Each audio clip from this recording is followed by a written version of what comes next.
Yo, what's up mga kaibigan? Nalina tayo magkwentuhan. Taong 2010 kung saan madami ang mga bigating team sa liga. Ang back-to-back NBA champions Los Angeles Lakers na pinapangunahan ni Kobe Bryant at Pau Gasol. Ang number 1 seed sa West na San Antonio Spurs. Ang young OKC team ni Kevin Durant, Russell Westbrook at James Harden na unti-unti nang gumagaling. Ang Orlando Magic ni Dwight Howard na nasa finals pa lamang the season before.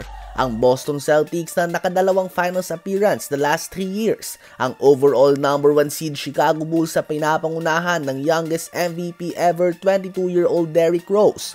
At ang bagong buo na Big 3 ng Miami Heat LeBron James, Dwayne Wade at Chris Bosh. At andyan naman ang Dallas Mavericks na may mga aging stars sa tulad nila Dirk Nowitzki, Jason Kidd, Sean Marion, Caron Butler, Peja Stojakovic, Jason Terry at iba pa.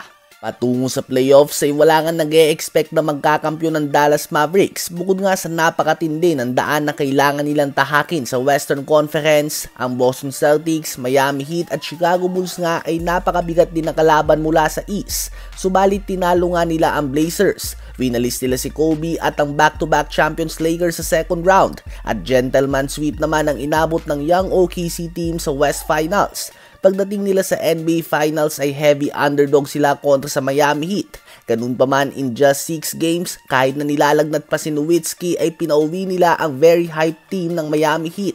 At sa likod ng napakatinding Cinderella run na ito ng Mavs ay ang coach ng Indiana Pacers ngayon na si Rick Carlisle. Ngayon nga ay nahaharap siya sa almost same situation. Heavy underdogs ang Indiana Pacers at madami talaga ang nag-e-expect na OKC Thunder ang magwawagi sa series na ito.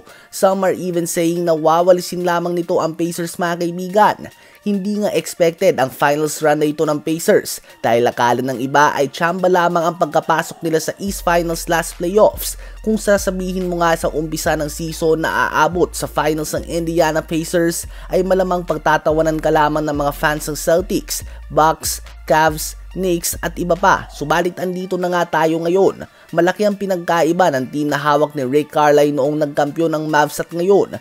More on half-court set post offense nga tinatakbo nila noon para kay Dirk Nowitzki at ngayon naman ay run and gun offense. Ang similarity lang nga nila ngayon na nakikita ko ang kanilang togetherness. May point guard sila kay Tyrese Haliburton na pass first tulad ni Jason Kidd noon. May maliit silang guard off the bench na very tough kay TJ McConnell ala JJ Barea. May solid bench production sila at higit sa lahat ay pareho silang underdog at minamaliit ng mga analyst patungo sa NBA Finals na ito. Sa palagay nyo ba ay magagawa ng Indiana Pacers ang ginawa ng Mavs noon na gulatin ang lahat at magkampiyon?